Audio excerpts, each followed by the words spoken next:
performance, much more with the program. Take a program with your program. Program. Program. The illustrated program. Program. Program. Program. Program. Program. The illustrated program.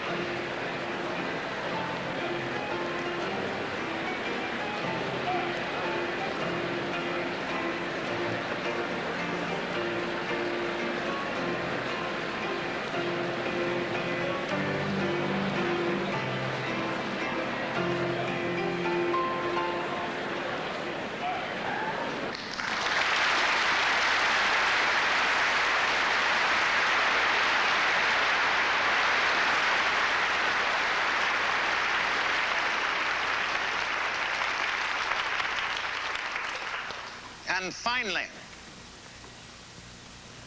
Margaret, to be a good president, I fear that a man cannot be his own mentor. He cannot live the Sermon on the Mount. He has to be a Machiavelli, a Caesar, a Borgia, an unctuous religio, a liar, a whatnot to be successful. So I probably won't be. But I'm having a lot of fun trying the opposite approach. Maybe it'll win. Lots of love, Dad.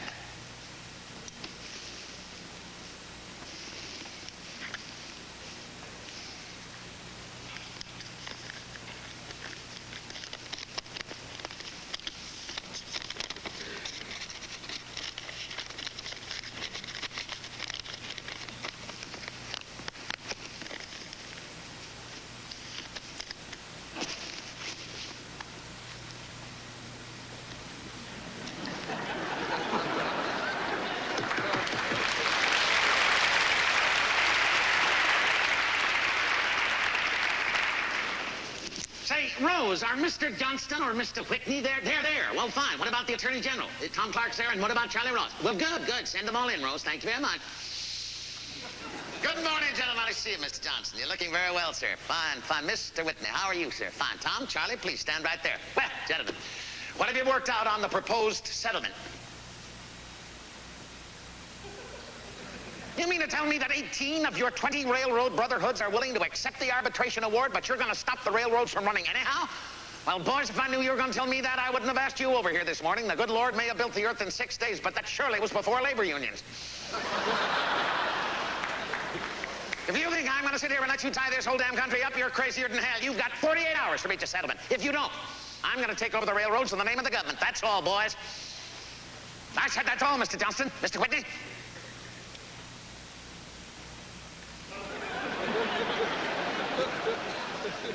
Well, Tom, Charlie, what do you think?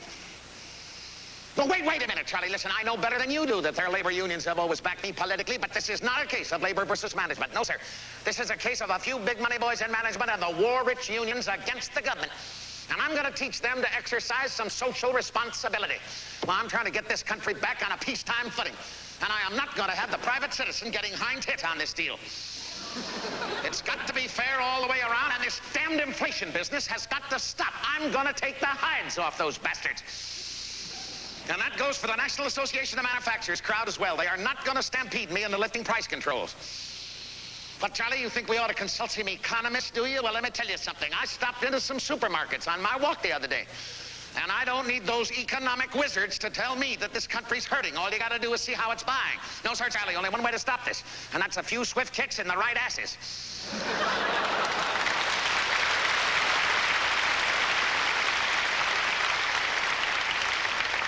Besides, if you laid those economists end to end, they'd point in all directions.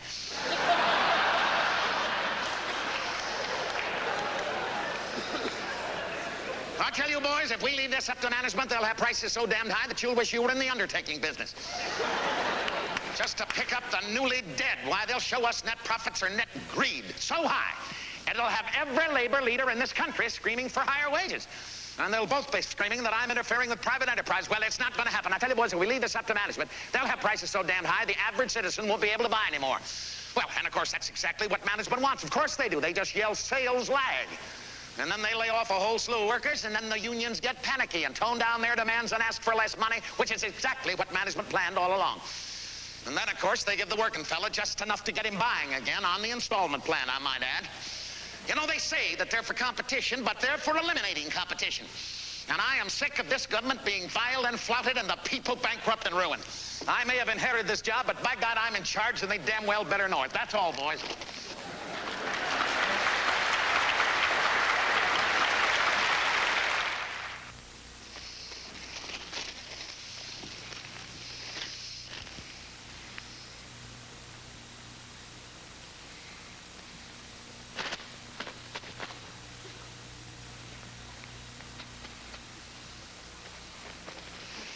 You know, I never saw myself as president. I was just in the right place at the wrong time. Lots of folks in this country could do a better job than me, but it became mine to do. And as long as you put me here, you're going to get the very best I've got. I always thought of myself as a very ordinary man. I have no special personal endowments at all, but I don't waste time worrying about what I don't have. I just try to do the best with what I do have. And I certainly don't waste time trying to figure out how to say something or even do it. I think the important thing is to get it said and done. And I certainly don't waste time comparing myself to other men like Mr. Churchill or Mr. Roosevelt. There's no need to do that. Every man on this earth does things a little differently. And in fact, I'll give you an example of what I mean by that. Now, I'm sure you've all heard of the all-time great American snob, the Lady Astor. Well, she was a transplanted Virginian, and she acquired such a strong British accent that even the British couldn't understand her, let alone stand her. Well, I happened to run into the Lady Astor at some function. I think it was down in Williamsburg, Virginia, and she made some rather unkind remarks about my Missouri accent. Well, I cut her short by saying at least my accent was natural. But Mr. Churchill, the point of my story is Mr. Churchill does things just a little differently. Now, he ran into the lady at some dinner party in London, the kind of party that Winston truly enjoys, and he derives much of his joy from imbibing rather large amounts of brandy. Well, he was seated next to the Lady Astor, and she undertook to give the Prime Minister a little lecture. She said, "Mr. Prime Minister, I think you are quite drunk." Well, Winston looked at her, and he said, "You're quite right, my lady. I am quite drunk, but you're quite ugly, and tomorrow morning I will be indisputably sober."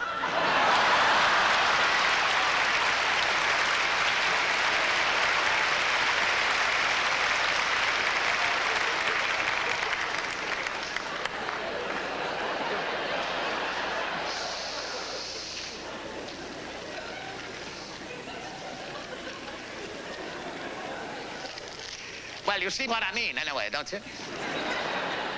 Oh, Herbert Hoover's in town. Now, that's one of the problems with this job I've got. When you leave it, you got to find something else to do.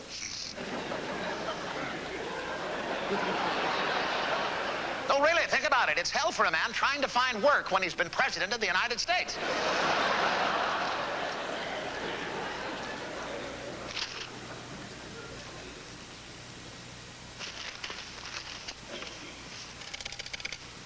Would you get me the Shoreham Hotel on the line, please? No, just put it through, Hackey. I'll handle it. Thank you very much. Great man, Herbert Hoover, in my opinion. Honestly, you know, he did a great job after World War I, feeding all those poor, unfortunate, starving peoples over there in Europe and in Asia, and then we rewarded him with this job. And then the Depression hit, and we all turned on Herbert Hoover, but the Depression was not created by Herbert Hoover. It was created for him.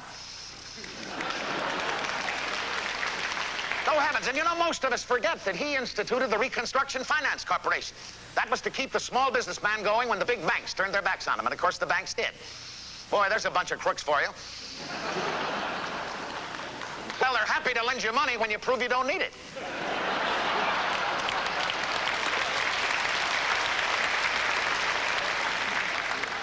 You want a friend in this life, get a dog.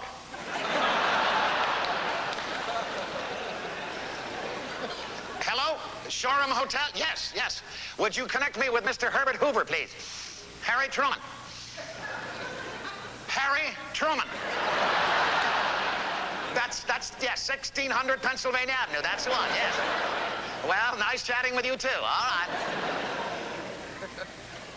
Mr. President, Harry Truman, how are you, sir? Well, it's wonderful. Oh, all right, Mr. Hoover. This is the president. Better? All right, sir. Well, it's very nice to have you in town, and I thought I might come up and see you this afternoon. Well, you feel you should come down here? All right, sir. May I send a car for you? Well, you better will. Right away? Absolutely. Be there in 10 minutes. Not at all. No. I'm looking forward to seeing you. All right, sir. Bye-bye. Hackey, would you send a car to the Shoreham Hotel to pick up Mr. Herbert Hoover, please? Oh, and Hackey, let me know the minute he arrives. All right, fine. Thank you, Hackey. Bye-bye. You know, there's one nice thing about this job I've got, that when you get it, you move into a rather comfortable, well-furnished house. It wasn't always that way, though. You know, in 1800, when John Adams and his Abigail moved in here, it was nothing but a great big unfinished barn. It had no heat, no furniture. Abigail hung her wash in the East Room. Thomas Jefferson was the first president to try to complete the White House and furnish it adequately. He did a very good job. He built the north and south porticos and those elegant terraces out there. Now, those terraces were built in Jefferson's day to hide the hen houses. They tell me the best-looking, best-dressed, and highest-living fellow that ever occupied this office was Chester Arthur. They said that he even looked like a president. And he kept a whore on the premises.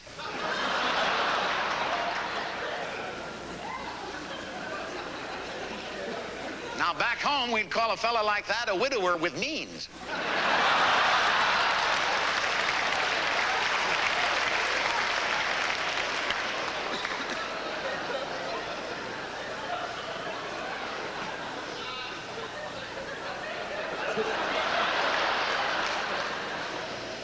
Since I've occupied this office, I rather hoped I might run into the ghost of Abraham Lincoln. I never have. Teddy Roosevelt, though, said he used to talk to the famous man all the time, but I'm sure being a Republican helped. Yeah. Oh, yes, put him through. Hello, Eddie. How the hell are you? Oh, really? Oh, yeah, well, Herbert Hoover's staying there, too. That's right. Yeah, when are you coming over to see me, Eddie? No, wait a minute, you bald-headed son of a bitch. Don't get started on that Israel thing, Eddie, or I won't let you in the front door. No, wait a minute. No. Well, I told you I'd get to it when I could. Eddie, wait a minute. Now, look, don't start to crying, Eddie. Every time you get on that Israel thing, you start to crying. Now, don't do it. Well, Eddie, I can't do things in this job as fast as you think I should. Wait a minute, Eddie. I've got a lot of other customers to think about here. Well, now, Eddie, wait. No, Eddie. I cannot invite Chaim Weizmann down to the White House, and you know that. Well, Israel's not a state yet, Eddie. No, wait a minute. Eddie, look here. I've got to do things in this job by protocol. Well, that means flags and dinners and invitations and Well, what flag could the Waldorf Astoria be flying for Weizmann? Well, heavens alive. Well, I'll check with the State Department. Now, look here. Eddie, get over here. Can you get over here in about an hour? All right, fine. But, Eddie, don't get into that Middle East thing and don't start to crying, or I swear to God, I'll have you thrown out. All right, fine. I look forward to seeing you. Bye-bye. Say, Rose, would you have General Vaughn check with the State Department, see what we have to do to get Chaim Weizmann invited down here? And, Rose, listen, find out what flag the Waldorf Astoria in New York is flying for Weizmann, and we'll fly the same damn thing. And, Rose, tell General Vaughn if the State Department kicks up a fuss because Weizmann isn't the head of state or anything, just to forget about it. We'll sneak him in the East Gate and keep it to ourselves. You know that call I just got just now was from Eddie Jacobson, one of my oldest friends on the face of this earth. He and I went bust in business many years ago back in Kansas City. But that man Jacobson is what I believe this country really is all about. He is always looking to do something for somebody else, even though Eddie might need the help more than they do. I really always believe there's enough for every living soul in this country. If the vested few would just get it out of their skulls, that all benefits ought to filter downward. I really believe one of our biggest problems in this country is that financial control is in the hands of too few. And I've been saying that for a number of years. I suppose the first time I might have said it publicly, at any rate, was on the floor of the United States Senate in 1937. Mr. President, thank you, Mr. President, distinguished colleagues. I'll only be a moment this morning. If I might take a few minutes of your time, I'd like to discuss the cause that I believe for the unrest, the financial difficulties, the unemployment, and so on in our country today. And I believe that that chief cause is that we worship money instead of honor. A billionaire in this country is much greater in the eyes of the people than the public servant who works for the public interest. And it seems to make no difference if that billionaire rode to his wealth on the sweat of little children and the blood of underpaid labor. No, I am not yielding to the senator at this time, Mr. President. In fact, I would like to remind the senator, in fact, the Carnegie libraries are steeped in the blood of the Homestead steelworkers, for heaven's sakes. No, I'm not yielding at this time, Mr. President. In fact, I'd like to, in my opinion, Mr. President, distinguished colleagues, Senator, we in this country worship mammon. Take Wall Street, for heaven's sakes. Now, you take Wall Street with its ability to control the very lifeblood of this country financially and to employ the best law brains in this country. Wall Street has yet to produce one financial statesman, and by that I mean a man who is able to recognize the danger of this bigness of business and this concentration of wealth and is willing to do something about it. Instead, Wall Street still employs the best law brains in this country to serve greed and selfish interest, and I tell you, there's going to be a settlement one day. Because there's going to be one unnecessary depression too many, there's going to be one receivership too many. And the people are going to demand a settlement because they can stand just so much. In my opinion, Mr. President, distinguished colleagues, we are building in this country a Tower of Babel. I yield the floor to the senator.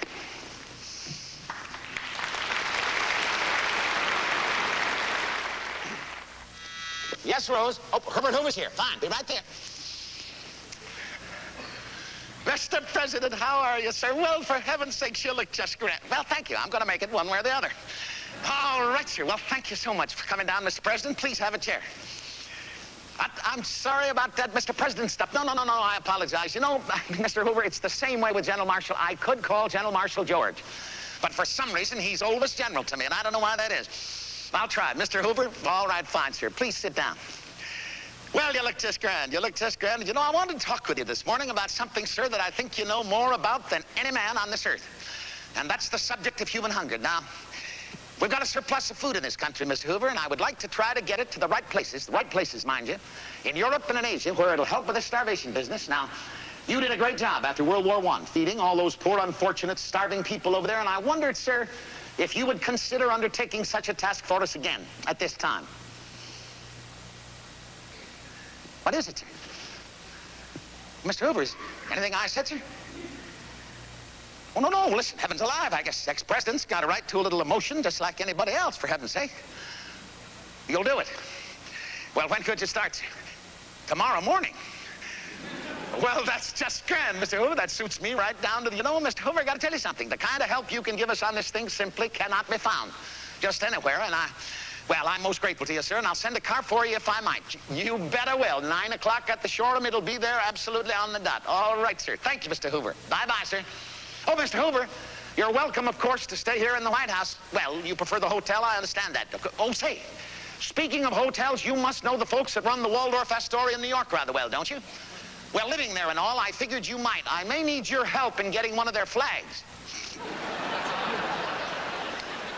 Well, that's right. If my striped pants boys can't handle it, I may be calling on you. All right, sir, fine. I'll see you tomorrow morning, 9 o'clock sharp. Absolutely. Bye-bye. Now, there goes one reason that I believe Congress should enact legislation designating ex-presidents honorary members of Congress. They'd have every right that every legislator has except the right to vote, but that way we'd get the benefit of their wisdom and their judgment in matters that beset our nation. And I tell you, if we don't get that kind of wisdom, we are just wasting a great national resource, in my opinion. Of course, we'd have to limit their right to filibuster, naturally. Especially if they were of the opposition party. But you know, if us old birds ever got to filibustering, you'd have to have a pulmotor and a physician in attendance. You know, it's amazing to me what this job of mine does to doctors. It seems to me that a fella no sooner takes his hand off the Bible than every doctor in the country is just dying to get down here to be the president's personal physician. I got a man to take it who didn't want the job at all, named Wallace Graham, Dr. Wallace Graham, and I only got Wally because I promised him that he'd have all of Walter Reed Hospital to operate on. I was ailing. One time I was ailing. Now, it wasn't anything serious at all, but it was ailing, and the word must have gotten out. Because Wally Graham got a call from a very famous doctor, a fellow named Chevalier Jackson. Maybe you've heard of him, Temple Medical School, Philadelphia, Pennsylvania. Well, anyway, Jackson had become famous because he invented a thing called a bronchoscope. Now, it's nothing more than a tube that you stick down people's throats and search around in their chest area. But he told Wally that he just had to get down here immediately and give me what they call a bronchoscopy. Well, Wally didn't want to insult the eminent doctor, so he put him on hold in the outer office, came in and told me. I said, did you tell him what my problem was, Wally? He said, I didn't have a chance, Mr. President. The man is practically on the plane down here. So I had the call transferred into me. Dr. Jackson. Yes, Harry Truman. Oh, well, I'm going to make it, Doctor, one way or the other. Say, Doctor, I know you're a busy man. You'd probably like to get the story from the horse's mouth. You would. All right. I don't know how you fellas work, but I'm sure before you start on a journey, you'd like to know where you're going. Yes, you'd like to have that tube of yours pointed in the right direction, would you?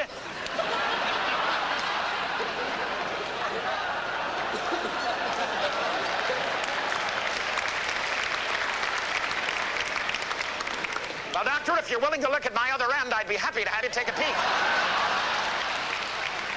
Because that's what I've got, Doctor, just plain old-fashioned diarrhea. Dr. Jackson?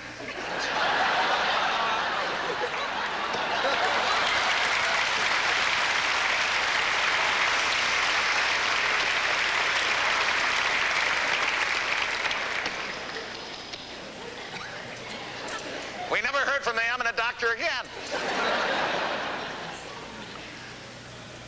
You know, I suppose that the president that suffered the most intense physical pain in this office would have had to have been Thomas Jefferson. Jefferson experienced excruciating migraine headache all the time he was in this office. But of course, Jefferson had a great psychological problem. He had a conflict between his heart and his mind.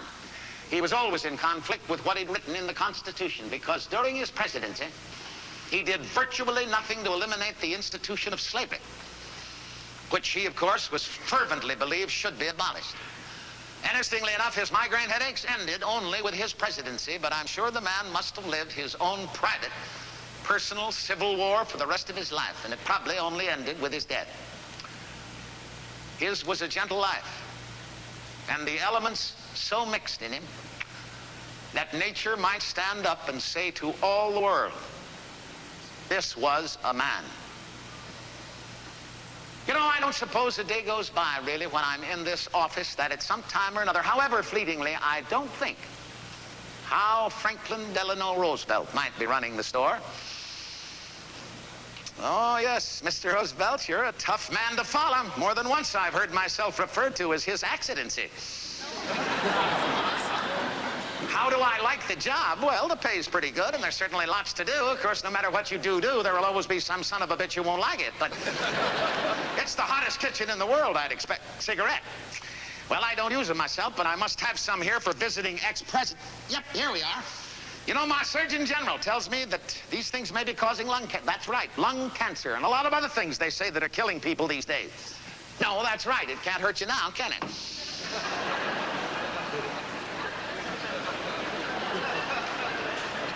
What do I think of Winston Churchill? Well, I think he's a fine gentleman and a great statesman. Stalin? Well, that's a little different cup of tea. I will say this for Uncle Joe, though. He is a most industrious, conscientious, and creative liar. Oh, well, I met him at Potsdam. As you know, I got all decked out in my preacher coat and my high hat and my low hat and my hard hat. And, well, hard hats are mandatory when you're negotiating with the Russians. Now, when I got to Potsdam, this is kind of interesting. I learned the atom bomb worked when I got to Potsdam, and I told Stalin about it. And he just shrugged his shoulders like he'd known about it all along, which the son of a bitch probably did. Well, no, I didn't know we had the damn thing until you left us. No, then Secretary Stimson came in and briefed me on it. And after I got to Potsdam, I learned it worked. I told Churchill about it. He said we had to use it immediately. It would end the war. And my military people said we could save over 1 million casualties on both sides if we did not have to invade the mainland of Japan. Options? Didn't have any options. We just dropped the first bomb. We heard nothing. We dropped the second one, and they capitulated. Did it bother me? Well, Mr. Roosevelt, let me put it to you this way. If I had to do it again tomorrow, and I thought it would end the war, I would do it again without batting an eye. And I'll tell you something else. I have been waiting very, very patiently for somebody to apologize for Pearl Harbor.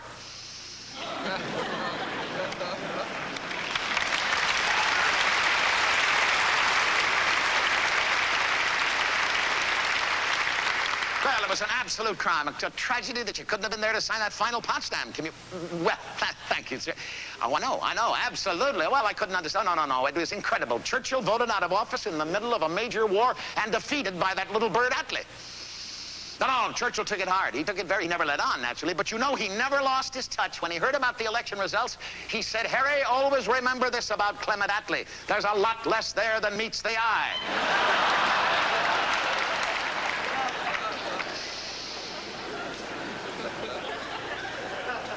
Well, I said he always seemed like a modest little guy to me, and he said, well, he's got lots to be modest about. Am I going to run again? Hell, I haven't run yet. You know, sometimes the pressures in this office get just a little borderline. And when that happens, I try to get home to Independence, Missouri just as quickly as ever. I believe it's the isolation in that office that makes me feel that I've lost all touch with people. I have no idea what they're thinking. I don't know what their needs are. I don't know what they want. And I try to get home and kind of let my hair down, put my feet up, do a little quiet thinking. That's all, sort of, well, I suppose, just pull things down to their proper size. Of course, when I do get home, very often I do a lot less pulling than I do pushing this blamed lawnmower. Hello, how are you? All right. Well, nice to see you. Yeah, well, it's nice to be home on such a lovely Sunday. All right, fine. Good.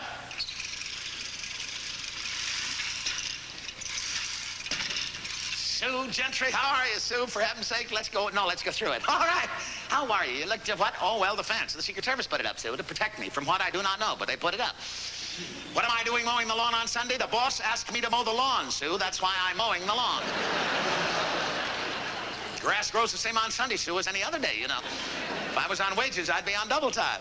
You got to go to church, of course you do, and you look just grand. All right, fine, Sue. Have a good pray.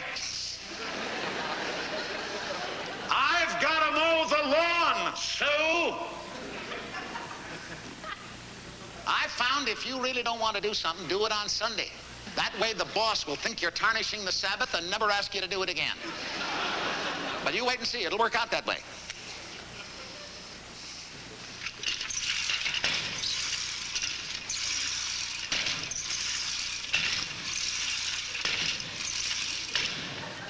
Well, it takes time.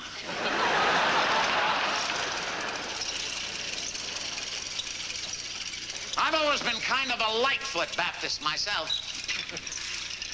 Most of my family were Baptists. I guess they felt the Baptists had the inside track to happiness after the grave.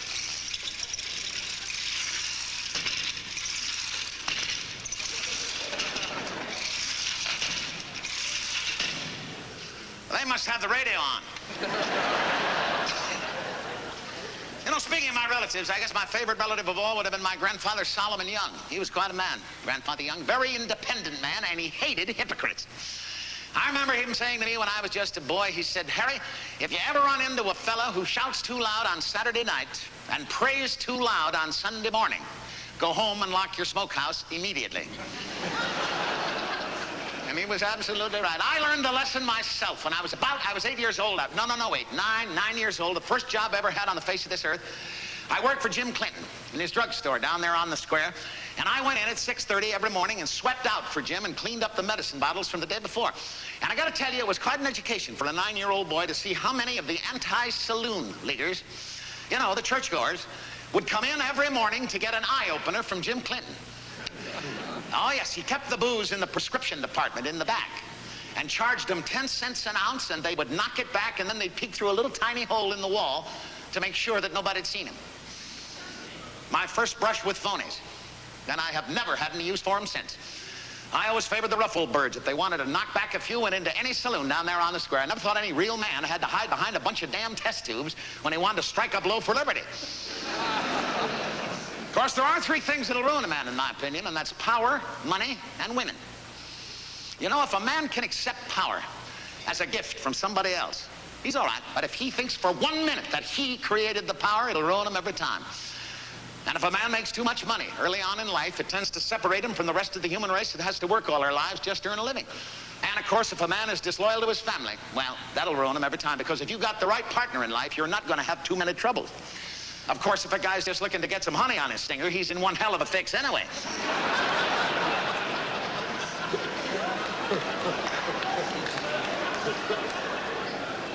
Well, now, wait a minute. On that last one there,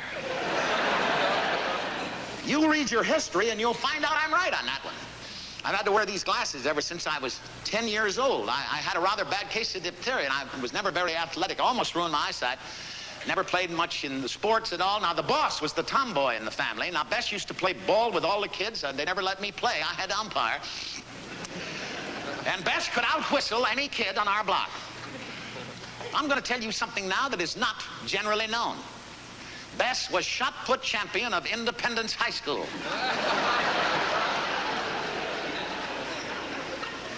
My mother, Martha, got me interested in the piano and book learning at a very early age. She was a lovely woman, my mother. Of course, I guess all boys feel their mothers are lovely. But anyway, she was very musical, very artistic, college graduate. And she really flaunted the Baptist by attending dances. She was a real Lightfoot Baptist. My father, John Truman, was a very short, feisty man who liked to knock people's hats off when they weren't looking.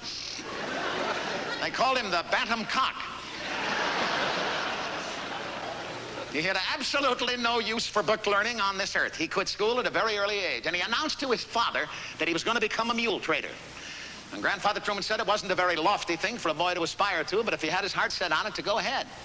And always tell the truth and nobody'd believe him. My mother wanted me to attend college. As well, I wanted to more than anything, but he couldn't do it, that's all. My father suffered from some rather bad financial setbacks, and I had to go to work.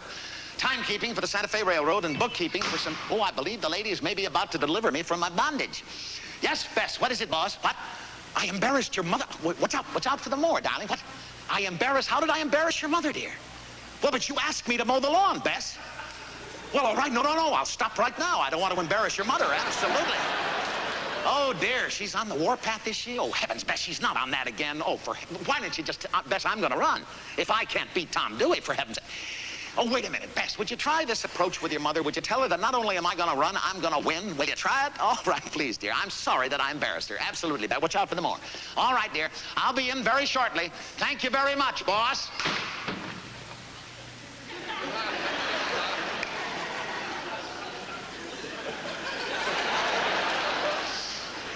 Well, what'd I tell you?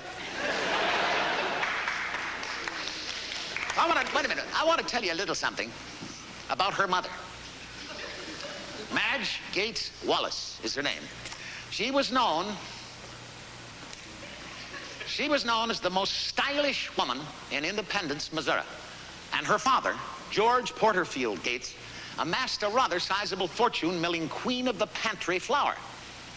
Now, I've known ever since I've met Bess that I was never Mother Wallace's idea of a proper son-in-law, but that's all right. Now, if she never did anything in her life but have Bess, that's good enough for me. Then, of course, you all know the old saying, behind every successful man is a proud wife and a surprised mother-in-law. Well, that's the situation here.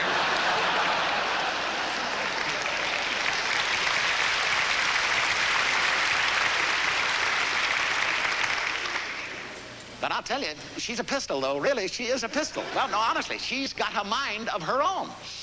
Oh, I'll never forget. As long as I live, the first time Mother Wallace saw this fence that the Secret Service put up around her house. Did I tell you that this is her house? Oh, yeah. Well, it's Mother Wallace's house. Anyway, Bess and I have lived here ever since we were married. But the first time Mother Wallace saw this fence, I tell you, the manure hit the fan. I tell you, she said nobody. Nobody. I don't care, she said, no government, no president, nobody is going to put up a fence around my house without my permission.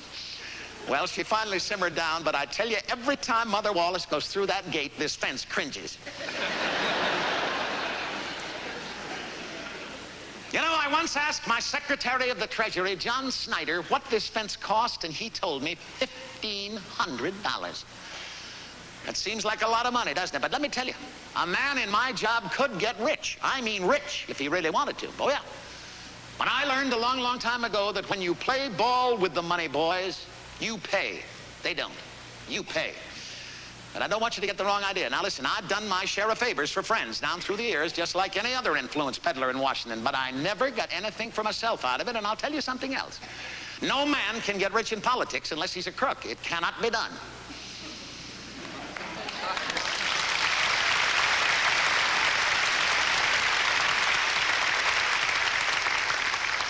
I got into politics in a rather ironic way, for me anyway. I got in through the military. I was in the National Guard in Missouri before World War I, and one of my fellow officers was a man named Jim Pendergast. And if I had not met and become friends with Jim Pendergast, I really don't believe I would be in this job today. when I got over to France, it's kind of interesting, I inherited an outfit, an artillery battery called Battery D. Now, they were known as the Dizzy D's. And they were known as the Dizzy D's because they were the wildest, hardest drinking bunch of Irishmen ever to stagger around the streets of Kansas City. Well, I will never forget the first day I met the Dizzy D's. They were all waiting for me because they expected me to chew them out. Well, I fooled them.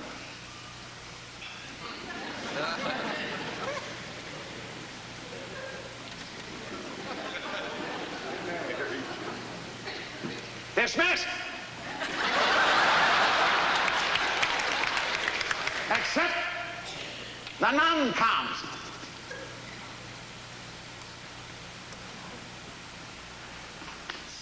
I said except the non-coms. Well, boys, they're telling me that your outfit is known as the Dizzy D's. Well, the D has surely got to stand for dumb. Because that's sure in hell what you are. All you've done since you've been in France is drink, fight among yourselves, and go to mass. But I don't think there's a real fight in this outfit. Wait a minute, boys. I don't have to get along with you boys, but you sure in hell have got to get along with me. From now on, each one of you is responsible for the discipline in his squad and section, and anyone of you thinks he can't handle it, speak up right now. And I'll punch him right in the nose. Dismissed.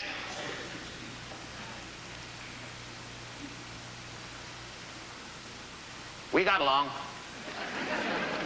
In fact, when Battery D got into combat, it acquitted itself very, very valorously. However, I do remember one day we were bracketed by German artillery fire, and one of my sergeants panicked and ran to the rear, shouting we were all going to be wiped out.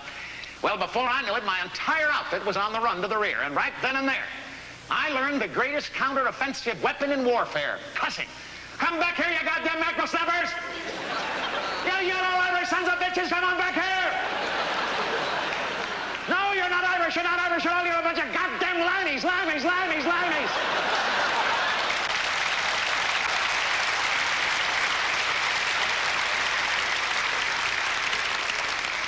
Go on, you yellow limey bastards, crawl out of the Queen's penny! Yes, I'm talking to you, Walsh, and you, O'Neill, and you, Carroll. No, boys, don't come at me, there are the Krauts. Get on the guns, boys! Fire, fire, up the Irish, up the Irish!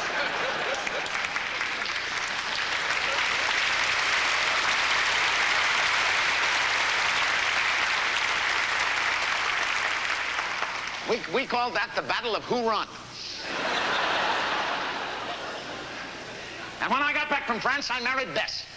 Her mother had some misgivings, but we went ahead and did it anyhow. And as I told you, we've lived in Mother Wallace's house ever since. You know, when I was courting Bess, I must have written her a silo full of letters. And after I became president, one day I walked into the living room in Independence, and I found Bess down on her knees by the fireplace burning the letters. And I said she oughtn't to do that. And she said, why not? I read them. And I said, well, think of history, Bess. And she said, I am, and kept right on.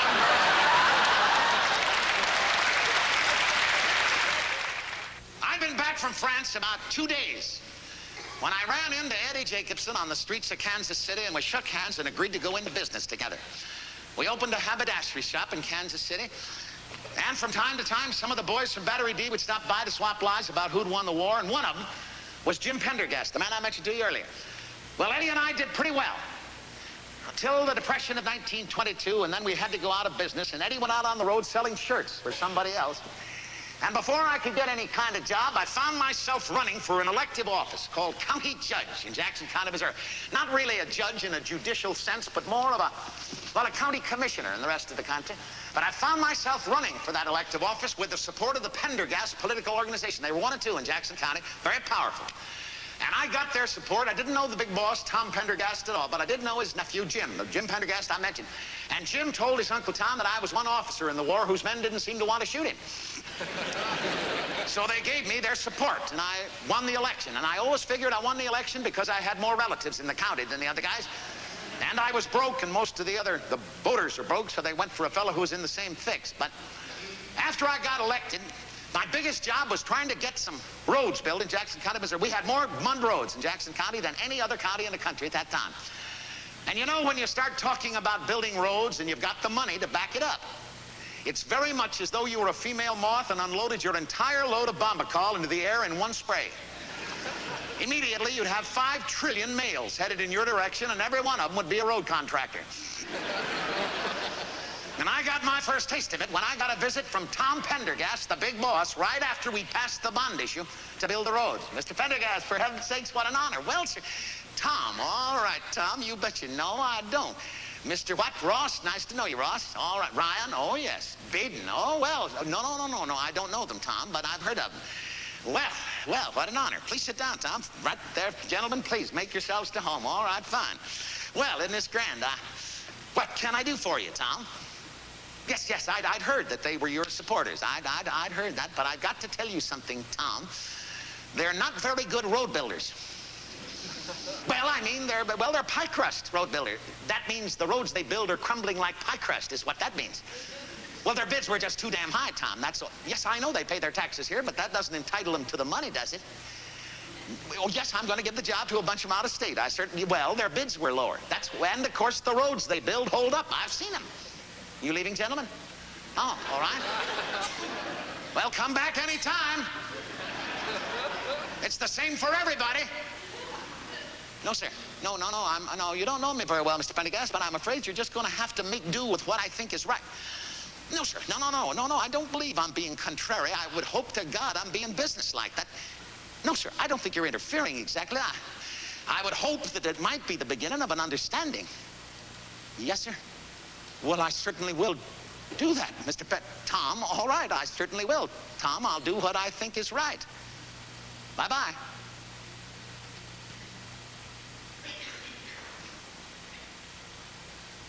Shortly after that, it came out that Pendergast was a secret partner of those 3 men, and he had lost a considerable amount of money by my decision. But he never interfered with my work at that time or at any other time, even when he was in deep trouble and needed help desperately. And that happened in 1939 when he was indicted for income tax evasion, sent to prison.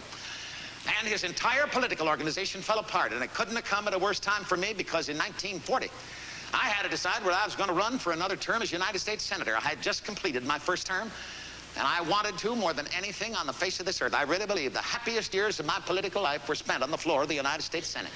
More than that, I really believed that I had accomplished some good work for the common people of the state of Missouri. And I became convinced that I had accomplished something for the common folk of Missouri when I found out that every metropolitan newspaper in the state, save one, was opposed to my re-election.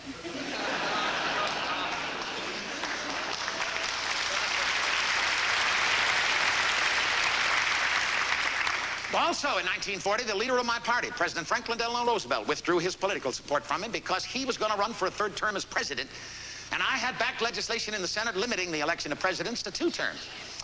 So naturally, he withdrew his support from me, threw it to a fellow named Lloyd Stark, who was then the governor of Missouri. Stark was a very wealthy man in his own right. He had all the big money boys behind him, and as I told you, all the newspapers, he had every Democratic organization, every influential Democrat behind him. And I obviously had 2 choices. I could fold my tent, steal away, forget about politics for the rest of my life, possibly, or I could get off my butt and do something about it, and I chose the latter course. I sent Roosevelt a wire, and I said I was going to run if I got 1 vote, mine. But I needed more than that. I knew that, certainly. I thought I might get labor. Now, I had been instrumental in pushing through some rather good pro-labor legislation in my first term as senator, and I thought the boys might remember and be grateful. But I needed more than I needed every single vote I could find. And you know, it seems to me that every man, politically, maybe personally too, I don't know, but it seems to me, certainly politically, that every man before he dies should finally stand up and say what he really believes in. Of course, if it can be practical at the same time, well, so much the better. Because at that time in the state of Missouri, we had about 2 million mules, and each one of them was worth about $90 apiece. But at the same time, we had 245,000 Negroes. And some people thought they weren't worth anything. Well, they were wrong. It was wrong, and I said so, and I did it on the courthouse steps of Sedalia, Missouri, June 15th, 1940. It was a blistering hot summer day in Sedalia, and Sedalia was a center for the Ku Klux Klan in the state of Missouri, so there wasn't a black face in the crowd. Friends and neighbors, if I could have your attention, please, for just a moment, we'll get out of this sun. What, Howard? I can't hear. Oh, Howard, could you get up on something? Well, maybe, well, wait a minute. Listen, Howard, I'll yell it at you. I've only got a very little bit to say. It's too hot out here anyway, and I'll yell it at you. All right. Friends and neighbors, I did want to say before this election, just for the record, that I believe in the brotherhood of man. But not only in the brotherhood of white men, I believe in the brotherhood of all men before the law. And I got to believe that if I believe, as I do, in the Declaration of Independence and the Bill of Rights, the Constitution. Now, in recent years, we've all seen a mass exodus of the Negroes from the country areas here in Missouri into the large city areas. We all know the reason for that. It's lynchings, beatings, and 1,000 reasons. But the point is that when they have gotten to the large cities, the Negroes have been virtually ignored by the authorities. They're pushed into segregated slums. They barely have the necessities of life afforded them. And I believe as free men, they're entitled to more than that. Now, wait a minute, mister. Well, more than that, they're natural-born Americans, and more than that, they're human beings. All right, don't agree with that. I'll tell you something you've got to agree with, though, brother. And that is, if we continue to push the Negro down into the depths of degradation, the white man's going to go down with him. Oh, yes, he is. Because the law of compensation will apply. Booker T. Washington said it. He said if you're going to keep a black man in the gutter, there has to be a white man in the gutter to keep him there.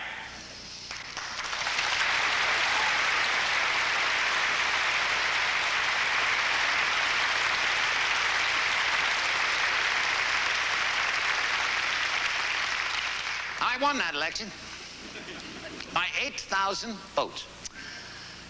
But you know, we've made some progress since those days in civil rights. I believe that.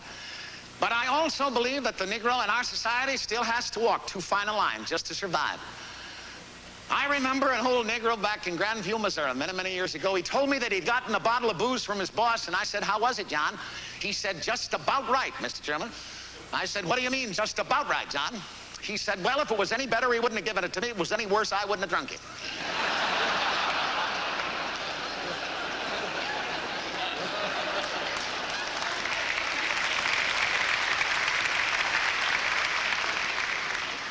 You know, I just mentioned the Ku Klux Klan just now, and I'm going to tell you, they were a power in our part of the country. Oh, I tell you, they could make or break a politician.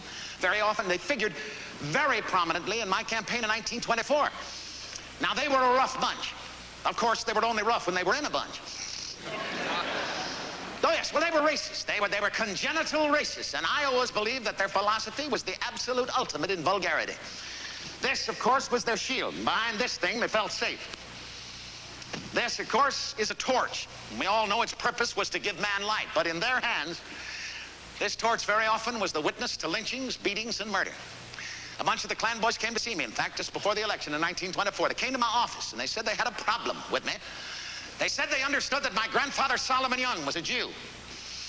But they said they were willing to give me dispensation on that. If I would join them, they said they would support me in the coming election. Well, I looked at those miserable creatures, and I said that my grandfather, Solomon Young, was not a Jew, but if he were, I would be very proud to say so, and that they could take their support and stick it where the good Lord intended all such things to be stuck. And we parted enemies. Thank God. You know, when a man stays in public life long enough, I guess he's got to expect almost anything to happen to him, but I think you've got to draw the line when your life is threatened, and it came to that because the Klan threatened to kill me. Now, Bess and I had just had our lovely little Margaret, and so naturally we both were very upset about it, but I knew in my heart there was only one way to handle the thing, and that was head on. So the boys were having one of their Klan powwows up at Lee's Summit, Missouri, and I thought it might be just the place to confront them. Now, I wanted to go alone, naturally, but my friend Eddie Jacobson insisted on going with me. And I've got to tell you, it was a very courageous thing for Eddie to do, because Eddie, of course, was one of the things the Klan hated most on this earth. Eddie was a Jew.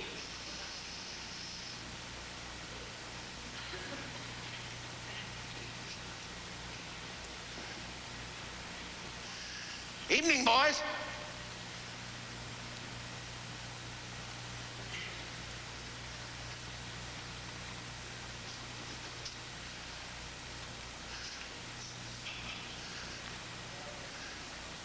I understand that some of you threatened to kill me.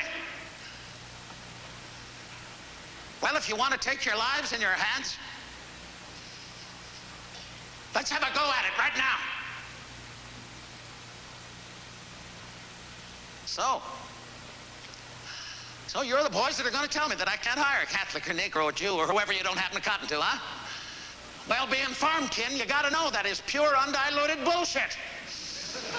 Because I'm going to hire anybody I goddamn well please, boys. Those jobs are for all the people and not just a few hooded bastards like you.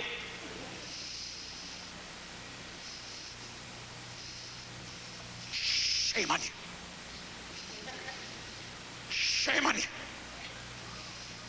Calling yourselves the invisible empire where the good Lord should strike you from the face of this earth.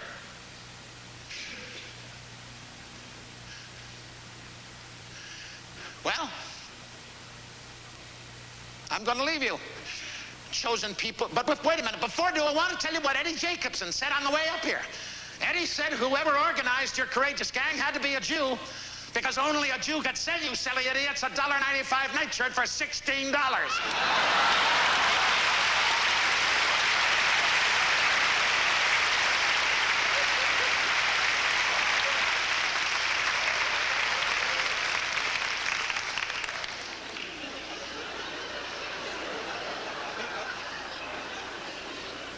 Well, Eddie and I are going to try and find a saloon now and strike a blow for liberty.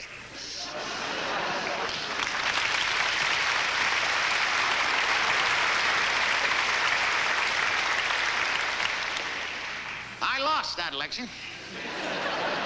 Oh, they beat me. They beat me. But you know, I was never prouder to lose anything in my entire life. Now there's the whistle that was the envy of every kid on our block. She doesn't put the shot anymore, but she's still got to come with her whistle, doesn't she? That's my signal to stop jawing, would you? On this lovely Sunday morning. I'm going to have to go in now. The girls are going to give me an earful, but it sure beats cutting grass.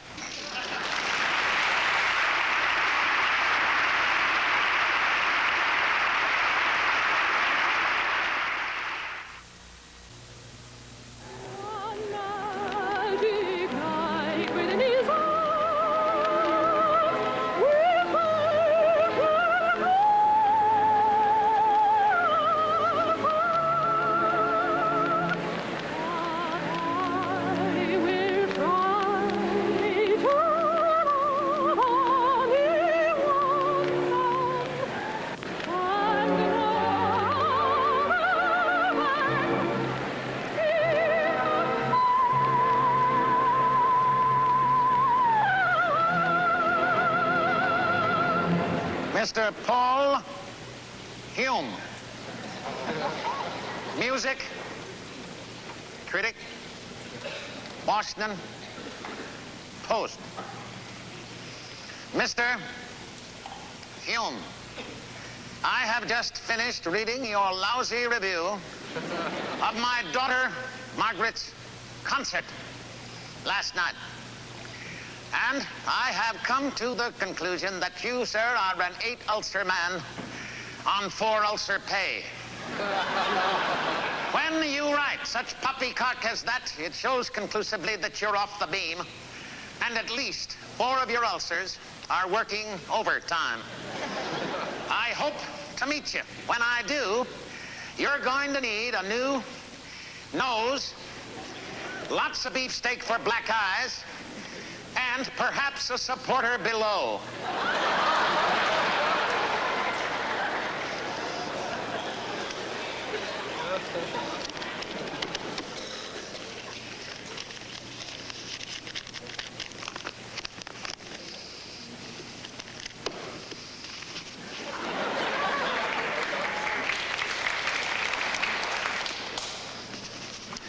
Say, Rose, would you bring me in 2 3-cent stamps, please?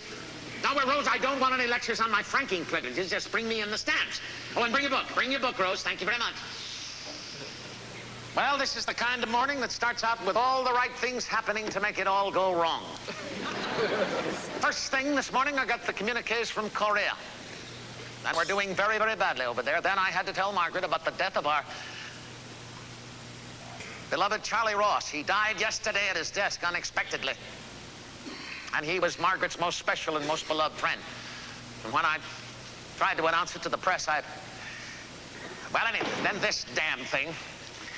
You know, it seems to me these critic fellas are just a little rough sometimes. When I was a father before I became president, I'm going to be a father when I leave this office. So that's the way it's going to be, Mr. Hume, you son of a bitch.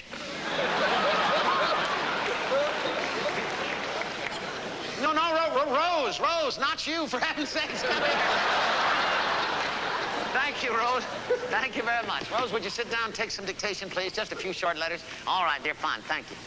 Now, the first one, Rose, is going to a congressman down in Louisiana named Abert. Edward Abert. What? Abert? H-E-B-E-R-T. Is that Abe? All right, Abert. Fine, Abert. Dear Congressman, yesterday one of my aides brought me a memo to the effect that you had called upon the churches of the land to set aside one day a week to pray to Almighty God to be my guidance and my wisdom. Well, Congressman, while I am most grateful for your concern for me and your possible influence with the Almighty, from what I know of the man, he's got a hell of a lot more important things to do, and sign that God's humble servant, Harry S. Truman. You want to cut hell of a lot? Fine, Rose, cut it out. It doesn't matter, cut it out. Makes it easier for you. All right, now the next one is going to Senator Bishop of Colorado. Dear Senator, not only would I not appoint John L. Lewis ambassador to the Soviet Union, I wouldn't appoint the old bastard dog catcher.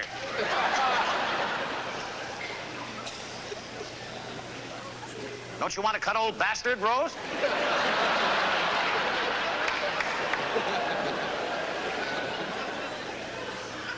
You don't? All right.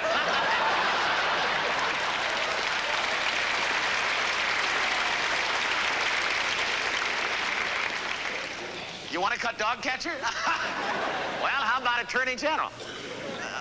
That'd be worse. All right, but say, oh, Hackey, I'm sorry to keep you waiting, but would you get me Sam Rayburn on the line, please? Yeah, that's right. Yeah, thank you, Hackey. Say, suppose there's a story going around about me these days. It says that some old party hen is supposed to have cornered Bess at some party and said, Mrs. Truman, isn't there anything you can do to get the president to stop using the word manure? And Bess is supposed to have replied, it took me 40 years to get him to use that word.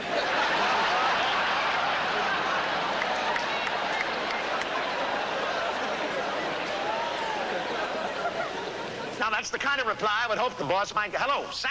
Yeah, Harry, yeah, I'm fine, Sam. I'm fine. Say, listen, Sam, I'm getting a lot of pressure from those oil boys down your way. Well, it's got to stop, Sam. Well, of course. Yes, there's no way they're going to get their hands on those Tideland oil reserves. No, of course. Well, that's right. They belong to all the people, not a few greedy bastards in a few states. Well, of course, they'd sell it right back to us again. Well, yes, the government would pay through the nose for something we already own. Well, tell them no sale, would you, Sam? All right, fine. When are you coming over to see me? I got a new supply of turkey nip in. Well, remember, Sam, there's only one thing worse than a drinking man, one who doesn't. All right. All right, I'll look forward to seeing you. Bye-bye. You know, when you're in this job I've got, you got to keep your eye on the money hungry. I tell you, if they had their way, they'd scar this country from one end to the other if they had a bulldozer big enough. And we'd let them get away with it. Wind up just a bunch of neon-lighted concrete junkyards. Concrete America is what it would be. Ugly squalor. And ugliness drags every one of us down. Beauty lifts us up. You know, whenever I get depressed, and I do from time to time, despair of the human race, I go and look at fellas like Franz Hals and Rubens, Da Vinci, Rembrandt. Rembrandt's Descent from the Cross is my most favorite, I would think. And, of course, music, Chopin and Bach. But we all know, every one of us, it lifts our spirits up and ugliness drags us down. You know, of course, the ugliest invention of mankind would have to be warfare, wouldn't you say? I certainly would. Of course, you know, in wartime now, it's bad for everybody, but presidents are not immune. They not only catch hell from the enemy, they catch it from their own generals. I certainly caught hell from one of my generals. He could never seem to get it through his bulletproof head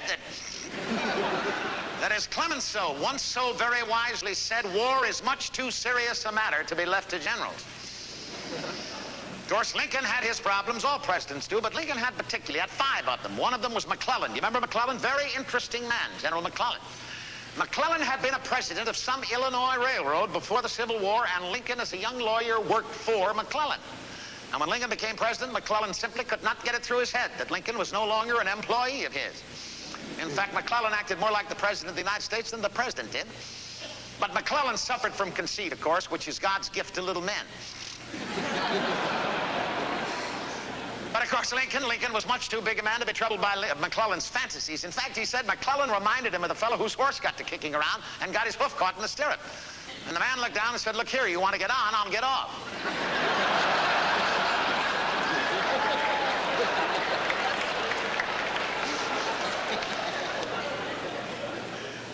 But you know, seriously, I've always been able to understand. I've always been able to comprehend why the military sometimes has difficulty understanding the workings of a free society. Think about it. They've lived their lives in a regimented dictatorial setup. The military was never intended to be a debating society. You want to debate, get into politics. Lots to debate about. If you got anything to say, or even if you got nothing to say, for that matter. It's amazing, isn't it? The number of politicians, the less they say, the longer they stay. And I don't know how they work it. I wish I did. I have no objection on this earth to the military getting into politics. It's just that the generals seem to want to start at the very top. And sometimes we're damn fools enough to let them do just that. My problem general, of course, was Douglas MacArthur. But did you know MacArthur had been out of the country for 14 long years? Well, we all know how tall a man can grow in that time. I always had the greatest admiration for Douglas MacArthur's military ability. I even understood the role he was playing for the Orientals, that of the deity. But I simply could not allow him to continue to disregard and disobey the instructions and decisions of the United States government, your elected government. Couldn't do it. Of course, our problems with MacArthur started long before Korea. Oh, heavens alive, when the Japanese surrendered. MacArthur felt that all policy relative to the Japanese should originate in Tokyo with him, not with the President of the United States. Yes, and he constantly pronounced pronouncements all the time in the press about our occupational policy without consulting me or anybody else in Washington. And I've got to tell you, it became rather embarrassing, to say the very least, as President of the United States, to find out what our policy was towards Japan from the morning newspapers.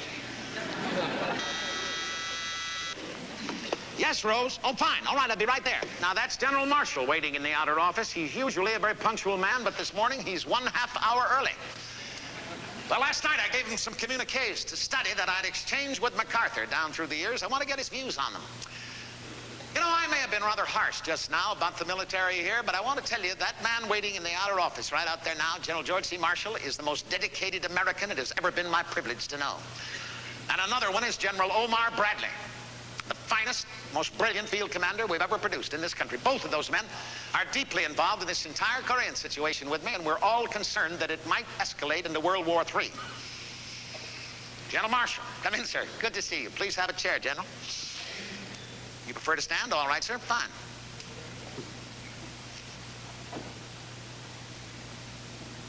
Well, General, yes, I agree. They are incredible indeed. I'm glad to hear you use that word. I could not agree more.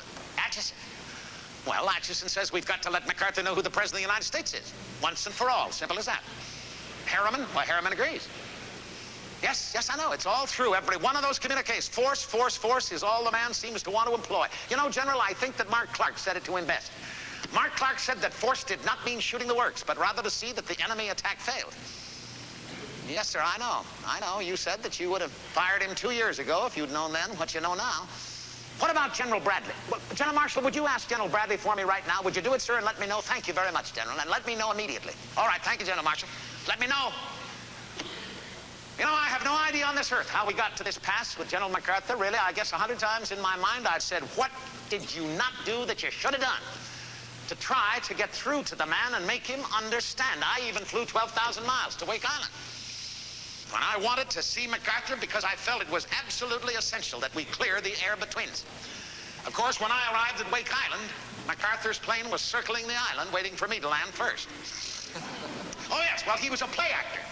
He said that he had some mechanical difficulty with the plane, but I knew what he was up to, so I told my pilot to tell his pilot to get the damn thing on the ground. And they did. His mechanical difficulty cleared up rather miraculously, and he was waiting for me when I arrived. But as I say, the man was a play actor.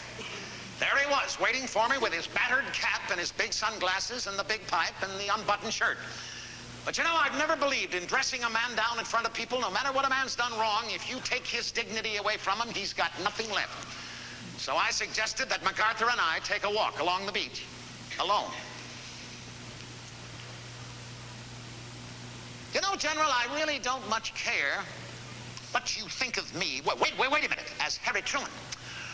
But, General, what you think of me as President of the United States does concern me because, God damn it, General, that's what I am. Hold it. Now, General MacArthur, I was elected to this post by the folks back home, and they expect me to be the boss, and by God, as long as a frog is a reptile with edible legs, that's what I mean to be. Hold it. You've got to stop all this goddamn talk about going into China, General, and this re-involving Chiang Kai-shek is the most absurd thing I've ever heard in my life. Why, his troops couldn't fight their way out of a Hong Kong whorehouse. And I'll tell you, General, if we re-involve ourselves in this damn thing with Chiang Kai-shek and that madam of his, they'll just use it as an excuse to rob us blind again. Yes, I said again, but they've already robbed $2 billion of the $30 billion we've already given them. You didn't know that? Well, it's high time you did, General. And another thing. You have got to stop making these public statements that are inflaming that China lobby back in the States. That McCarthy and Jenner and the little congressman from California. I can't remember his name, but anyway, they've got to be stopped.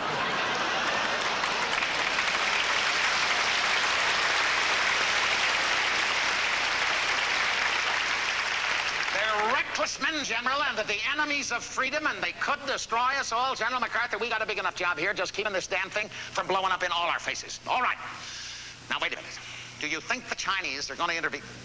You don't. You don't think they're going to... But, General, wait a minute. Do you see any massive buildup? You don't see any? Wait a minute. What if they did intervene? You could cope with it. They'd be inviting a slaughter? Well, all right, General MacArthur. That's going to have to do.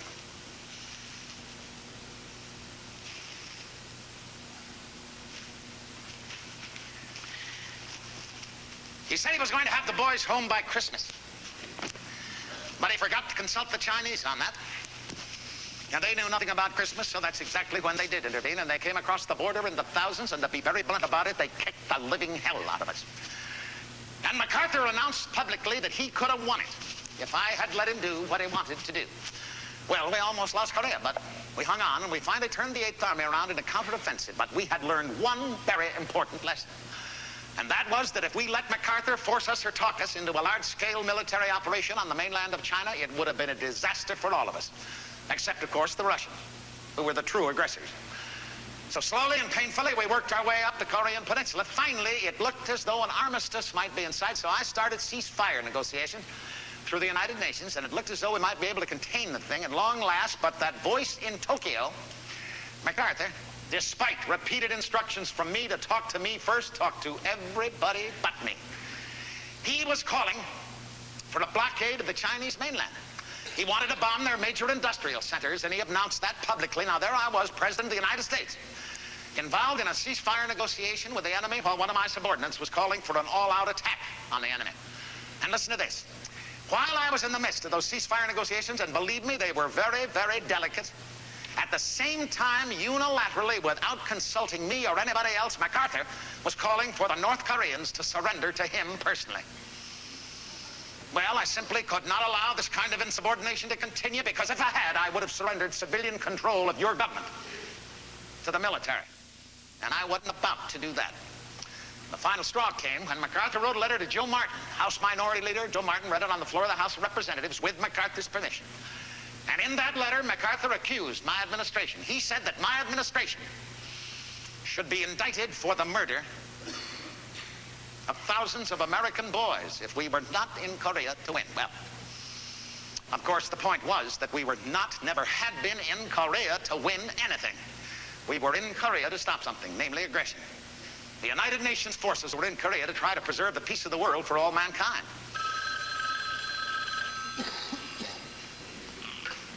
Yeah. Oh, yes, General Marshall.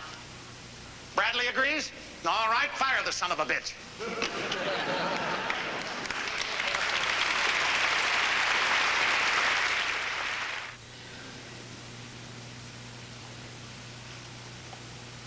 It bothered me. It bothered me very, very deeply. There never any doubt in my mind that MacArthur was for America. We all were for America. But it's amazing, isn't it, how the old country seems to survive, even though some of us go at her with a meat axe from time to time? Always, of course, in the name of preserving her. You see, MacArthur's problem was a very, very simple one. He could not understand that his fight was not with Harry Truman. His fight was with the President of the United States. He could never see that it had any constitutional significance at all. Of course, shortly thereafter, I got myself into a constitutional briar patch. Oh, yes, I did. When I wanted to take over the steel mills in a labor dispute, I thought if they were closed down that it would seriously injure our Korean War effort. The Supreme Court said I had no constitutional right to do it. And I got brought down just like anybody else. They said, war or no war, the Constitution is paramount, and they were absolutely right. You know, the law is for everybody. in this country. Of course, all administrations have their lawbreakers in them. I don't know why that is, but mine was no exception. I had some bad apples in mine, but fortunately they were little ones, and when they were caught, they were out in the street. You know, politics is a rough game, but you know, there's a whole world of difference between rough and dirty. And I'll tell you what I mean by that. I'm sure by this time you all know about that letter that Eisenhower wrote to Marshall right after World War II saying he wanted to come back to the country and leave his wife and marry some English woman. Well, anyway, Marshall brought that letter in and showed it to me. And he thought it was a stupid thing for Ike to do, and I concurred. So Marshall wrote Eisenhower a letter to that effect, and it should have been the end of it, but it wasn't. Because in 1952, when Eisenhower finally decided that he wanted to be a Republican and he was going to run for the nomination to the presidency of that party, some of Robert Taft's people, now I never believed for 1 minute that Bob Taft knew anything about this, but some of his people found out about the existence of those letters and they wanted to use them to block Ike's nomination. Well, I heard about it, and I sent General Vaughn over to the Pentagon to see if those letters were still there. Marshall had since retired. They were, and Vaughn brought them to me, and I sent them to Marshall, suggesting that he perhaps should destroy them, and I guess he did, because they never heard from since. But that's what I call dirty politics. And I never regretted what I did on that occasion, even though Eisenhower defeated our man Adlai Stevenson in the next election. Well, he didn't defeat Stevenson. He buried him is what he did, but that's all right. But you know, Stevenson really buried himself. Oh, absolutely. Stevenson was the coyest politician I've ever known in my life. He really was Prince Hamlet. On 3 separate occasions, I tried to get Stevenson to commit himself, and I could never get the man to saddle up. He really was an equivocator. I'm telling you, he always reminded me of the old bird down in Mississippi who loved to drink, but he also loved his wife, and she hated all forms of drink. So the old boy had to get very creative whenever he wanted to get a snort. So one day he had a running nose, and he told his wife he had double pneumonia. And he said, "You better go down to the basement, dear, immediately, because I'm slipping fast." He said, "You'll find a bottle of medicinal bourbon left in the coal bin by some workmen." And she ran down, brought it back up. He said, "Now get the biggest glass we got in the house, dear."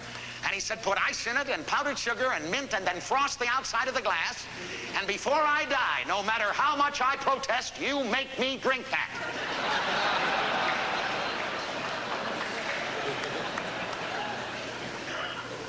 Well, we finally got Stevenson to the trough, but we could never get him to drink very deeply. I think Stevenson's biggest problem was he simply did not know how to talk to people. Honestly, he spent more time trying to figure out how he was going to say something than what he was going to say. He spent more time talking to college presidents than he did to cab drivers, and we got one hell of a lot more cab drivers in this country than college presidents. Of course, now I had my problems with Eisenhower. Oh, heavens alive, on Eisenhower's inauguration day, things were so cool between us that I really thought Bess and I were going to have to walk to Union Station. But that's all right. Now listen, wait a minute. That goes hand in hand in politics, but I'll tell you what really bothered me about Eisenhower. When he got into politics, for some reason that I could never fathom, the man seemed to lose his guts. And it really came home to me when I saw him in a photograph that he had taken, smiling broadly at and shaking hands with. It was published in all the prints. He was shaking hands with a fellow named William Jenner. Do you remember Jenner? Senator from Indiana. All right. Jenner was the man who said that General Marshall was a traitor to his country. Now, of course, Marshall was responsible for Eisenhower's entire career, and yet he never opened his mouth about that one. To be fair to him, he did try one time, rather weakly, a rather weak attempt to defend General Marshall. When Eisenhower went to give a speech up in Wisconsin, of course, Wisconsin was the stamping grounds of one Joseph McCarthy. So when I got to Milwaukee, some of McCarthy's hoods got a hold of him, and they induced Eisenhower to delete from his prepared text of the evening a defense of General Marshall. And he'd agreed to do it, and I've kept the words that he deleted in defense of Marshall. Eisenhower deleted this simply to keep from offending Mac the Ninth. All right, now this is what he was going to say, but did not. He deleted this. He was going to say, let me be quite specific. "I know that charges of disloyalty have in the past been leveled at General George C. Marshall. I have been privileged for 35 years to know General Marshall personally. I know him as a man and a soldier to be dedicated with singular selflessness and the profoundest patriotism to the service of America." And this episode is a sobering lesson in the way America must not defend itself. Now, he deleted that, Eisenhower did, from a speech entitled Freedom. Never been able to understand it, honestly. Not to this day do I understand how Eisenhower could sacrifice George C. Marshall, a man who I believe to be the greatest American of this century. Sacrifice that man to curry the favor of the worst political gangster we've ever produced in this country, Joseph McCarthy. Of course, I took on that most lamentable mistake of the Almighty's every chance I got. I had to. He said that my administration were men and women with lips of traitors. Now, let me tell you, when you keep your mouth shut when something like that is said, the democratic system is simply not going to work. I had to take the man on. The question was, where? And I finally selected the state of Massachusetts. For some reason I could never understand. McCarthy was always very popular in Massachusetts. And when I went up to give a speech in their Symphony Hall up there in Boston, even the Democrats were nervous. They said, take it easy on him. Take it easy on him. Well, let me tell you, when I walked into that Symphony Hall that night, I was determined to give one hell of a concert. Governor, distinguished guests, ladies and gentlemen, it's a great pleasure to be back in the city of Boston tonight, and I hope in the future, if I'm ever out of a job and indigent, that you'll be as warm with your hospitality at that time as you are tonight.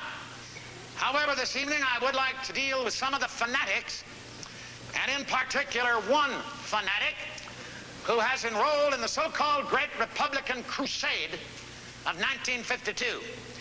Now, this fanatic is using a technique developed by the worst criminal in the history of mankind, in my opinion, Adolf Hitler.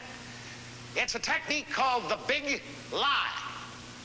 Now, you all know how that works, I'm sure. It's simply telling a lie so monstrous that it stuns the listener. And then you repeat it over and over and over again until finally, through repetition, the lie is finally accepted as the truth by the listener. Well, the lie that this fanatic is telling on my administration is that we are supposed to be soft on communism. It's a lie. It's a monstrous lie. And I state it tonight unequivocally for the record. However, the threat of communism is very real, not only in this country, but throughout the world. But my friends, that threat of communism must never, ever make us lose our common sense. And more importantly, our confidence in each other as citizens of this great land of ours.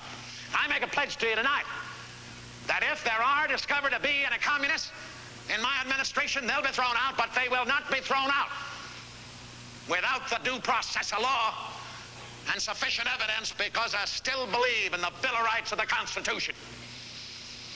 Now, all of this uproar started when a Republican senator, a denizen of the political underworld, named Joseph McCarthy, managed to get his hands, and to this day we don't know how he managed to do it, but he did. He got his hands on some old, meaningless, out-of-date security investigations.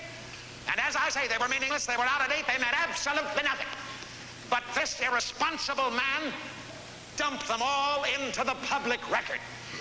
To this day, he has not been able to uncover one single communist, nor will he ever be able to uncover one single communist, because all the man carries in that bulging briefcase of his is a bottle of booze. And he manages to knock off just about one bottle a day. Now, I tell you, my friends, this man must be stopped, and stopped now, because every one of us in this hall tonight, not one of us in this country is safe from this irresponsible man, Joseph McCarthy. All you got to do is cross him. All you got to do is disagree with him, and he will set out to destroy you with every means that he can find. And as I stand before you tonight, in fact, at this very moment, the reputations of good, decent, patriotic American citizens are being butchered by this man, Joseph McCarthy. And my friends, it is an American tragedy. It is tragic.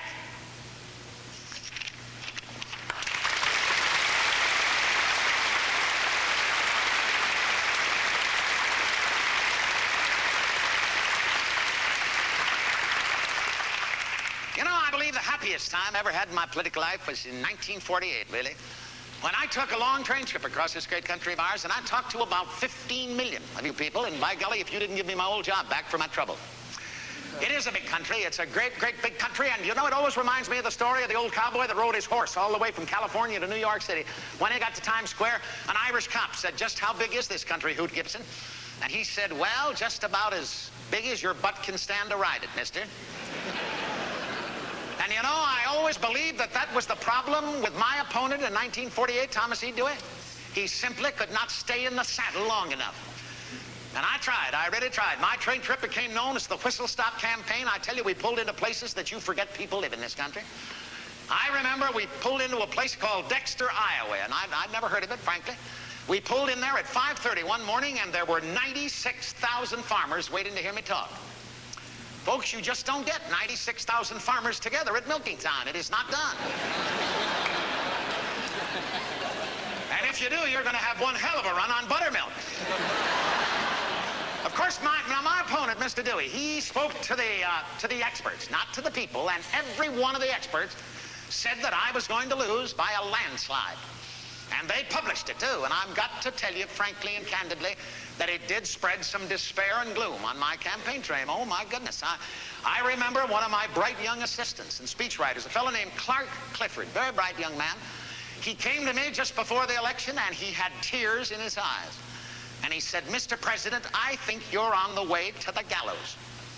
And I said, Clark, for heaven's sakes, the gallows is nothing more than a platform for the performance of miracle plays where the leading actor is translated to heaven.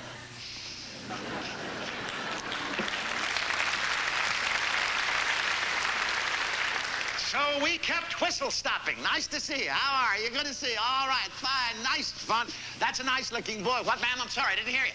Why am I running? Well, I've got to find a place to live, ma'am. Well, we got a housing shortage, and I don't want to be a burden on the community. You know how it is. What?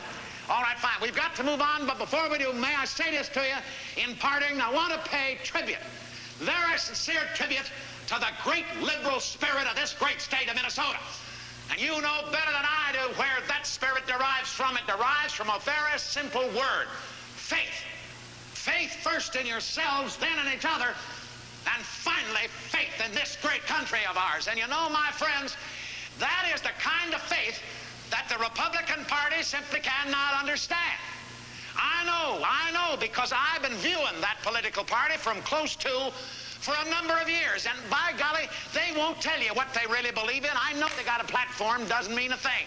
They won't tell you, but by golly, I'm going to try to tell you what the Republican Party really does believe in. Now, they say, for example, that they have faith in the American farmer.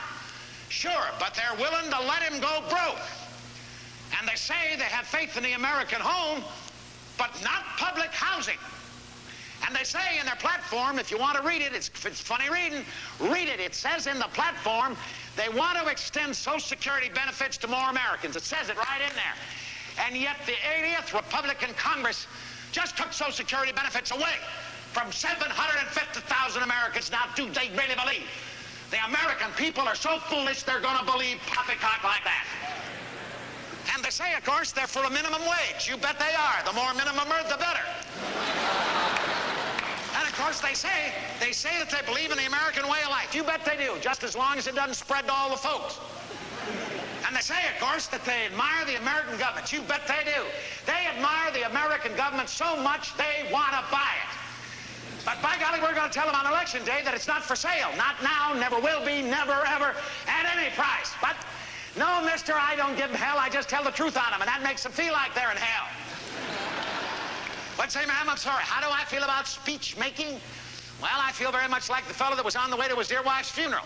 And the undertaker asked him if he'd mind riding in the same car with his mother-in-law on the way to the cemetery. And he said, I'll do it, but it'll ruin my whole day.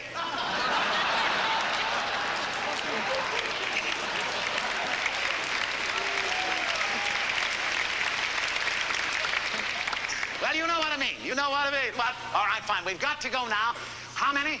9 more stops before sundown. I want to thank you for listening to me. See you all on Election Day. Oh, say, now on Election Day, folks, don't you dare vote for any political party. You vote for yourselves. You vote for your interests. And that'll wind up being the Democratic Party. God bless you.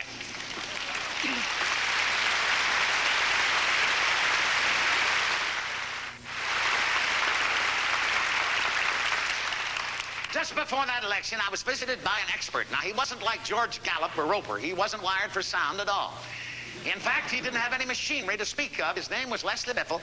And Les Biffle had been Secretary of the Senate for a number of years, and he had a very novel way of polling the populace. He got on an old spring wagon drawn by 2 mules, and he posed as a chicken peddler. And he went around, and he just talked to people, and when he got through, he came back and he said, Mr. President, you've got nothing to worry about. The common folks are for you. And in that election, I did what most Americans did. I voted the straight Democratic ticket.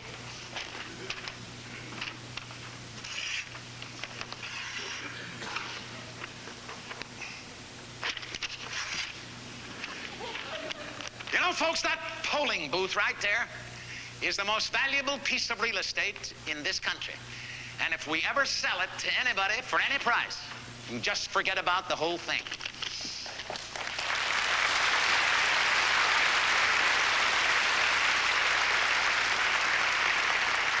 You know, my opponent, Mr. Dewey, now he voted in that election for the party that the experts said was going to win. But you know, there was so much crow eaten after that election by the experts, the conservationists really thought the species might disappear entirely. On my way back to Washington on election eve, I had a chance to stop in St. Louis, Missouri, and I got a copy of the Chicago Tribune, the world's greatest newspaper, by its own admission. And I had a chance to read their banner headline.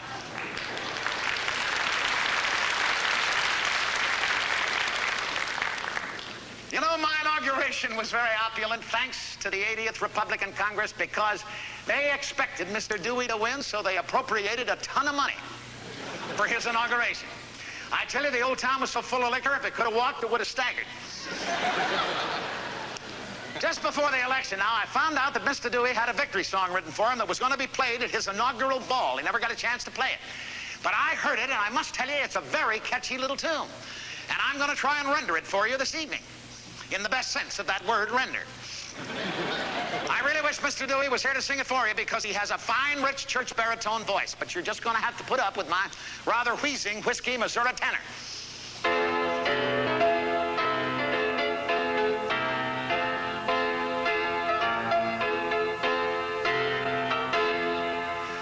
Congratulations, Tom Dewey.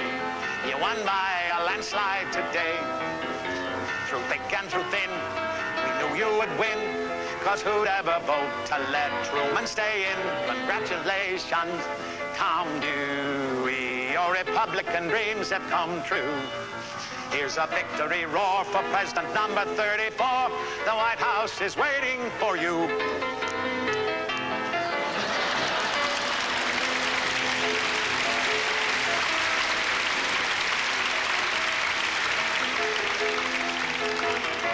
To let Truman stay in, congratulations, Tom Dewey. Your Republican dreams have come true. Here's a victory roar for President number 34. The White House is waiting for you.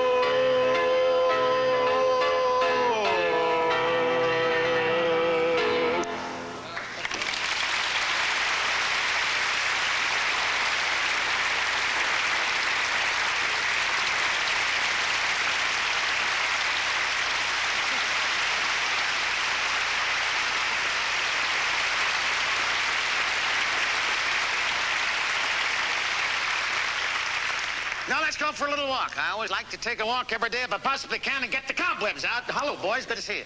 How are you? No, it's good to see the press. I like the press. I'm very fond of the press. Oh, yes, it's amazing what a guy can learn from the press that he never knew about himself before. Absolutely.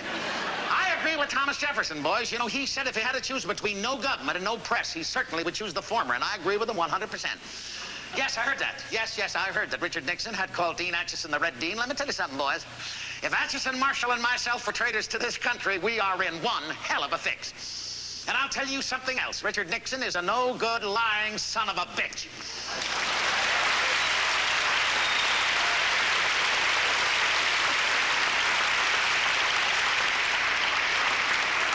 Well, he can lie out of both sides of his mouth at the same time.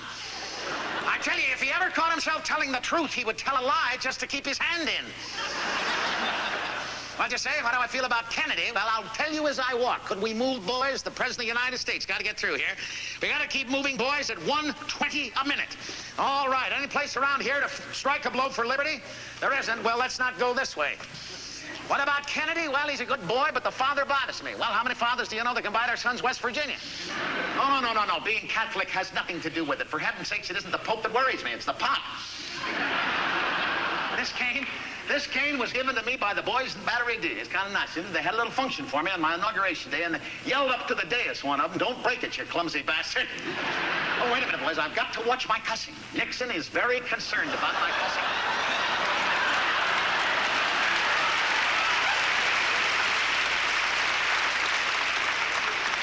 Well, he says some kid might copy me, you see, and then have to have its mouth washed out with bourbon. You know, there's a joke going around Washington now about me, thanks to Nixon. It seems when my first grandchild is born, I'm supposed to say to Margaret, when it gets big enough, "I'll teach it how to talk, Margaret." And she's supposed to say, "The hell you will."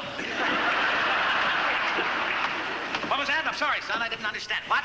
Oh, no, this isn't a parade. No, this is just old Codger trying to keep his blood flowing. That's all this is. What? Who am I? I'm Harry Truman. Who are you? What? Tim George? All right, Tim, nice to know you. How are you, son? What do I do? Well, I'm President of the United States, Tim. That's right, that's it. No, wait, no, son, I don't run the country. No. A lot of folks are involved with that, Tim. I tell you what I think I really do, son. I think I try to keep this country in some sort of working order so when it comes time to turn it over to youngsters like you, it'll still run.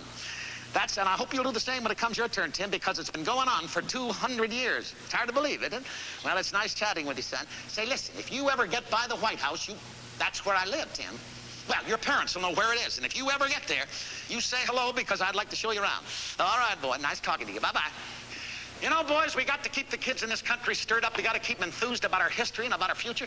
High school kids are fine, but the college kids bother me. Well, I talk to them from time to time, and some of them seem to think they know it all. And when I talk to them, I try to point out to them it's what you learn after you know it all that really counts.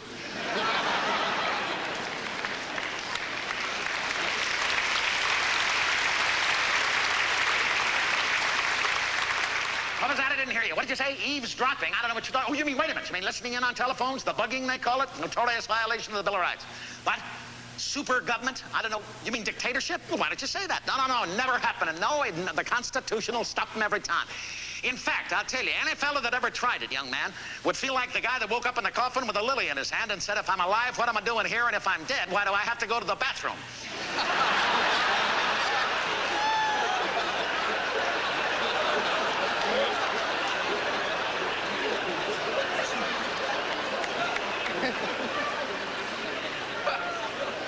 Something. There's only one way that could ever happen, in my opinion, and that's if we had a liar in public office. Nothing more dangerous on this earth than a liar in public office, because the people might believe him. But I tell you, if the people ever found a fellow like that, they ought to show him exactly the same amount of compassion that he showed the Constitution, no more, no less. Remember, boys, always do right. It'll gratify some and astonish the rest. Don't ever say anything like that in my presence. Don't you ever say that. No, wait a minute, hold it. I heard what you said, and I don't... No, listen, wait a minute. This is a great country, young man, and it was built by great people. Do you realize this is the only country in the history of the world ever to hold out a helping hand to all the world's peoples, including its enemies? Well, it happens to be true. And don't you ever say a thing like that in my presence.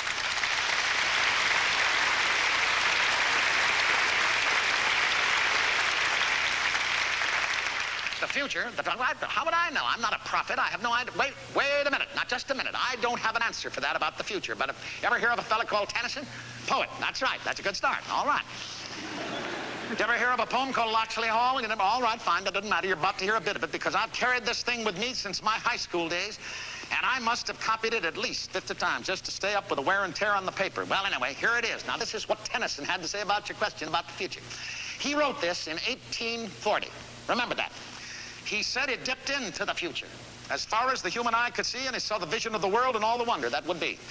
He saw the heavens fill with commerce, argosies of magic sails, pilots of the purple twilights dropping down with costly bales, and he heard the heavens fill with shouting, and there rained a ghastly dew from the nation's airy navies, grappling in the central blue, and far along the worldwide whisper of the south wind rushing warm with the standards of the peoples, plunging through the thunderstorm till the war drum throbbed no longer, and the battle flags were unfurled in the Parliament of Man, the federation of the world, and there the common sense of most shall hold a fretful realm in awe, and the kindly earth shall slumber, lapped in universal law.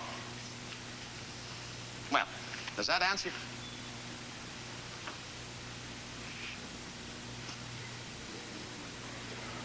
Well, they're gone. Well, at least I know how to get rid of the press now. But I'm glad, because it leaves just you and me alone now, and I'm about to leave this office. This job, this honor that you bestowed on me. You know, one of our founding fathers, Benjamin Franklin, spoke very movingly at this moment. He said that in a free society, the rulers are the servants, and the people are their superiors and their sovereigns, and therefore for the former to return to the latter was not to degrade them, but was to promote them. Well, my promotion is to be one of you. You.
Thanks for watching. If you'd like to help us produce more compelling historical content like this, please like, comment below, and share this video with fellow history buffs. And of course, be sure to subscribe to help keep history happening.